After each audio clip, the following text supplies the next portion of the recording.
हाय, मैं सौरभ चुग बापू ग्राफिक्स से कुछ मल्टीमीडिया के सवालों के साथ जो मल्टीमीडिया के कोर्स करने से पहले और करते समय हर स्टूडेंट के दिमाग में आते हैं।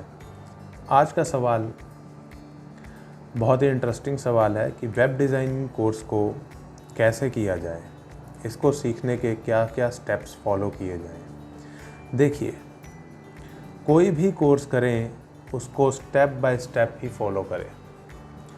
स्टार्टिंग फ्रॉम स्क्रैच और पूरा एडवांस तक जाएंगे तो ज़्यादा बढ़िया रहेगा। किसी भी कोर्स को आप अगर स्टेप बाय स्टेप करेंगे तो ही आपको उस कोर्स के रिज़ल्ट्स आएंगे। तो वेब डिज़ाइनिंग कोर्स को करने के क्या स्टेप्स हैं? सबसे पहले हमें ये पता होना चाहिए कि वेब डिज़ाइनिंग कोर्स को जब हम कर रहे हैं तो रिज़ल्ट क्या होगा। जितनी भी इंटरनेट पे आप ऑनलाइन वेबसाइट्स देख रहे हैं किसी भी तरह की, वो सब की सब आपको फ्रॉम स्क्रैच बनानी आ जानी चाहिए। इसे कहते हैं वेब डिज़ाइन कोर्स। अब इसको सीखने के लिए जो सबसे पहला स्टेप है वो है डिज़ाइनिंग। तो डिज़ाइनिंग सबसे पहला और सबसे ज़्यादा इम्पॉर्टेंट स्टेप है, क्योंकि यही आगे के स्टेप्स को आगे बढ़ाएगा और यहीं पे ही सब कुछ फाइनल हो जाएगा। डिज़ाइनिंग के लिए हम क्या करते हैं, सबसे पहले अपने क्लाइंट के साथ, जिसके लिए हम वेबसाइट बना रहे हैं, उसके साथ एक डिस्कशन होता है। उस क्लाइंट की रिक्वायरमेंट्स ली जाती हैं कि आपको आपकी वेबसाइट में क्या चाहिए, क्या फ़ीचर्स चाहिए। उसको कुछ हमारी तरफ से भी सजेशंस जाती हैं और वो अपनी रिक्वायरमेंट्स भी बताता है। उन सबको इकट्ठा करके हम लोग एक डिज़ाइन बनाते हैं किसी डिज़ाइनिंग सॉफ्टवेयर में, चाहे वो एडोब फोटोशॉप हो चाहे एडोब इलस्ट्रेटर हो। ये दो डिज़ाइनिंग के सबसे बेस्ट सॉफ्टवेयर हैं, एडोब फोटोशॉप सीसी और एडोब इलस्ट्रेटर सीसी। डिज़ाइन के टाइम हमने ही क्लाइंट के साथ सारे फीचर्स फाइनल करा लेने हैं। क्या डिज़ाइन की थीम रहेगी, वेबसाइट की क्या थीम रहेगी, किस तरह के बैनर्स रहेंगे, क्या लेआउटिंग रहेगी, कौन सी चीज़ किस पोजीशन पे आएगी, वेबसाइट मोबाइल में, टैब में और अलग अलग स्क्रीन लेवल्स पे किस तरह से विजिबल होगी। तो एक पूरा प्लेटफॉर्म हमारा वेबसाइट का तैयार हो जाता है। अब ये सारा जो वेबसाइट का हमारा प्लेटफॉर्म तैयार होता है, ये हमारा डिज़ाइनिंग सॉफ्टवेयर में तैयार हो जाता है। अगर मैं यहाँ पर गूगल में कुछ सर्च करता हूँ और गूगल में लिख दीजिए वेब टेम्पलेट्स या वेब डिज़ाइनिंग और इमेजेस देख लीजिए, तो जितनी भी इमेजेस आ रही हैं, जितने भी डिज़ाइन आ रहे हैं, वो इस फर्स्ट स्टेप में कवर हो जाते हैं। तो स्टेप 1 को सीखने में हमारे को अराउंड 2 मंथ्स लग जाते हैं। 1 मंथ में हम एक सॉफ्टवेयर और 1 मंथ में हम दूसरा सॉफ्टवेयर कवर करते हैं, जिसमें हम हर तरह का फिर डिज़ाइन क्रिएट कर सकते हैं। बहुत से जो वेब डिज़ाइनिंग के कोर्स में इंटरेस्टेड होते हैं वो कई बार इस डिज़ाइनिंग स्टेप को स्किप कर देते हैं कि हम लोग कोडिंग के स्टेप्स में जल्दी चले जाएं। पर स्किप ना करें तो ज़्यादा बढ़िया है, क्योंकि बेस आपका स्ट्रॉन्ग यहीं से होगा। दूसरा स्टेप आ जाता है लेआउटिंग का, जो हमारी HTML और CSS की कोडिंग से होता है। जितनी भी वेबसाइट बनी है, चाहे वो फेसबुक है, चाहे गूगल है, कोई भी वेबसाइट है, उसमें HTML और CSS की कोडिंग होती ही होती है। बिना HTML CSS के कोई साइट नहीं है। और ये फर्स्ट कोडिंग होती है जो आपको सीखनी है। कोडिंग को सीखने के भी तरीके होते हैं, स्टेप्स होते हैं, और उनको भी सिखाने का एक तरीका होता है। वो मैं आपको किसी और वीडियो में पूरा कोडिंग का किस तरह से सीखा जाता है बताऊंगा, जिससे जो आपने वेबसाइट डिज़ाइन की है उसको अब कोड से हमें फिर से बनाना है। और कोड से तभी बना पाएंगे जब हमारे सामने एक डिज़ाइन होगा। जैसे कभी घर बनता है तो घर का पहले प्लान बन जाता है, एक आर्किटेक्ट उसका प्लान पेपर पे बनाता है। जब वो पेपर हमारे सामने होता है, वो मैप हमारे सामने होता है, तो ही हम घर को बना पाते हैं। उसी तरीके से HTML CSS है, हमारे सामने डिज़ाइन होगा, प्लान होगा, उसी से हम लोग कोडिंग करके उसी तरीके की वेबसाइट को बनाएंगे। अब जो चीज़ हमने सॉफ्टवेयर में बनाई थी वही चीज़ हमने कोड से बनानी है।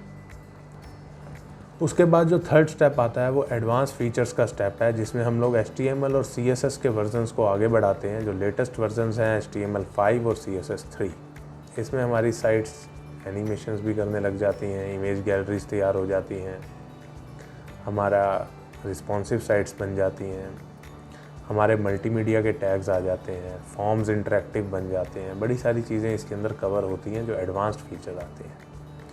उसके बाद जो चौथा स्टेप है इंटरेक्टिव वेबसाइट्स का, उसके लिए हमें जावास्क्रिप्ट और jQuery को सीखना है।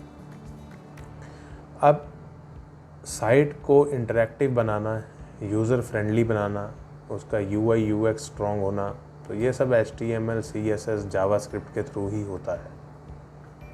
ये जितना बढ़िया रहेगा उतनी साइट यूज़र फ्रेंडली होगी, यूज़र को एक्सपीरियंस करने में अच्छा होगा। जो भी हम UI UX बोलते हैं वो सब चीज़ें इन्हीं चीज़ों में कवर हो जाती हैं। एक बात और है कि जिस फील्ड में जाओगे, जिस प्रैक्टिकल फील्ड में जाओगे और टेक्नोलॉजी से रिलेटेड, उसकी पढ़ाई कभी ख़त्म नहीं होगी, स्टेप्स चलते जाएंगे। अब आपके ऊपर डिपेंड करता है कि आपने कितने स्टेप्स करने के बाद अपना कैरियर बनाना है। स्टेप 1 भी कर लेते हैं पूरा डिज़ाइनिंग का कैरियर तो भी बन जाता है। उसके साथ HTML CSS कर लेंगे तो और अच्छा कैरियर है और बढ़िया सैलरी पैकेजेस हैं। उसके साथ जावास्क्रिप्ट jQuery आ जाएगी तो आपको एनिमेशन इंटरेक्टिव चीज़ें करनी आ जाएंगी। उसके बाद है रिस्पॉन्सिव वेबसाइट्स। रिस्पॉन्सिव वेबसाइट्स के लिए जो लेटेस्ट टेक्नोलॉजी है वो बूटस्ट्रैप है।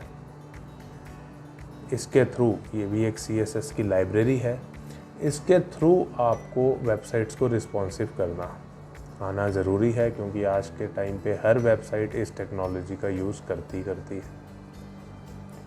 रिस्पॉन्सिव वेबसाइट्स का मतलब होता है कि आपकी वेबसाइट अलग अलग स्क्रीन साइज़ पे कैसी दिखेगी, मोबाइल पे कैसी दिखेगी, टैब पे कैसी दिखेगी, लैपटॉप पे कैसी दिखेगी, स्मार्ट टीवी पे कैसी दिखेगी। तो अलग अलग स्क्रीन साइज़ पे आपकी साइट किस तरह से अपने आप को एडजस्ट कर लेती है, रिस्पॉन्सिव बना लेती है, उसे कहते हैं हम रिस्पॉन्सिव वेबसाइट। उसके लिए हम बूटस्ट्रैप को सीखते हैं।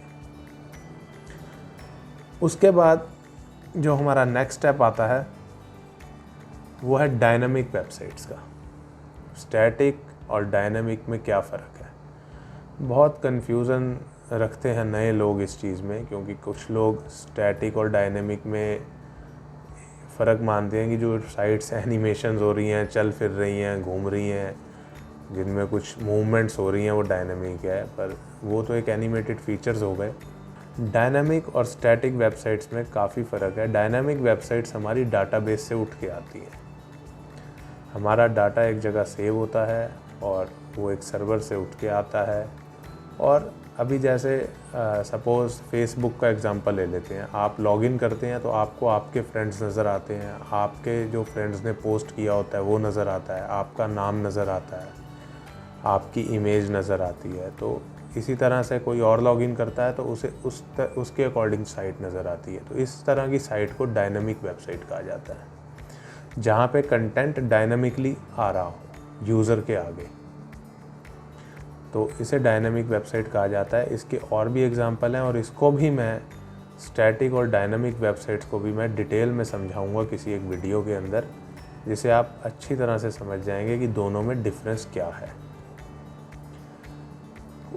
इसके लिए जो हम टेक्नोलॉजी सीखते हैं, जो बहुत ही पॉपुलर टेक्नोलॉजी है, वो है PHP MySQL। तो इसे डिटेल में सीखेंगे तो हमें समझ आ जाएगा कि डायनामिक वेबसाइट्स हैं क्या। फिर हमें कंटेंट मैनेजमेंट सिस्टम सीखने होते हैं, जैसे वर्डप्रेस, वूकॉमर्स, जूमला, द्रुपल, मैजेंटो, प्रेस्टाशॉप। तो ये कुछ कंटेंट मैनेजमेंट सिस्टम्स हैं जो रेडीमेड सिस्टम्स हैं, और इन पे हमें काम कैसे करना है, इनको कैसे कस्टमाइज़ करना है, इनको अपने लिए कैसे यूज़फुल बनाना है, ये सारी चीज़ें आ जाती हैं। मैंने आपको कहा कि वेबसाइट डिज़ाइनिंग में जब हम फील्ड में एंटर करते हैं तो इसकी पढ़ाई कभी ख़त्म नहीं होगी। मॉडल व्यू कंट्रोलर्स आ जाते हैं, कोऑर्डिनेटर जैसे, फिर जावा के आगे AJAX आ जाता है, Node.js आ जाता है, AngularJS आ जाता है। तो इस तरीके से ये चीज़ें बढ़ती जाती हैं। केक PHP है, लारावेल है। तो मतलब टेक्नोलॉजी का कोई एंड नहीं है, चाहे 2 साल सीखते रहो वेब डिज़ाइनिंग। हमें 15 साल हो गए इस फील्ड के अंदर वेबसाइट्स बनाते बनाते, और हम आज भी सीख रहे हैं। हम आज भी नई से जो भी नई टेक्नोलॉजी आती है, हमें अपने आप को अपग्रेड उसके लिए करना ही होता है। पर हाँ, एक बात है कि अगर आपका बेस स्ट्रॉन्ग है जो बेस स्ट्रॉन्ग है वो हो जाएगा। तो आपको अगर आप ये कुछ शुरू के स्टेप्स अच्छी तरह कर लेंगे तो आगे के सारी टेक्नोलॉजी इन्हीं स्टेप्स पे बेस्ड है, इसी टेक्नोलॉजी पे बेस्ड है। जावास्क्रिप्ट अच्छे से आती है तो फिर jQuery, एंगुलर JS, एजेक्स सब कुछ आ जाएगा, पर जावास्क्रिप्ट में ही आप कमज़ोर हो तो फिर आगे की चीज़ें आनी मुश्किल है। इसीलिए डायनेमिक वेबसाइट की एक टेक्नोलॉजी आ गई तो फिर उसके आगे की सारी टेक्नोलॉजीज आसान है। इसी तरह HTML CSS आ गया, इसी तरह डिज़ाइनिंग आ गई, तो सारी आगे की चीज़ें बहुत आसान होती जाती हैं। पर बेस ही स्ट्रॉन्ग नहीं होगा तो फिर आप इस फील्ड में आ गए हो और अपनी नई टेक्नोलॉजी आप एडवांस सीख रहे हो, पहले बेस स्ट्रॉन्ग नहीं कर रहे हो, तो फिर आपको मुश्किल होगी। तो यही था आज की वीडियो का टॉपिक कि हमें स्क्रैच से कैसे सीखना है, स्टार्टिंग से, बेसिक से वेबसाइट्स के स्टेप्स क्या हैं, एडवांस में जितना मर्ज़ी चले जाओ। अब एक और सवाल आएगा कि कितना ड्यूरेशन है, कितनी फ़ीस है, इसके लिए एक और वीडियो देखिए। जितने सवाल हैं, क्योंकि हर सवाल की डिटेल है, हर सवाल का डेप्थ है, तो इस तरह के सवालों के जवाब सुनने के लिए आप देखते रहिए बापू ग्राफिक्स का ये चैनल, जिसमें आपकी और मेरी मुलाकात होती रहेगी ऐसी तरह के कुछ सवालों के साथ। चैनल को सब्सक्राइब ज़रूर कर लीजिएगा, क्योंकि कोई भी नया सवाल हो सकता है वो आप ही का सवाल हो, जिसका जवाब आपको एकदम ठीक तरीके से यहाँ पर मिल जाएगा। Thank you.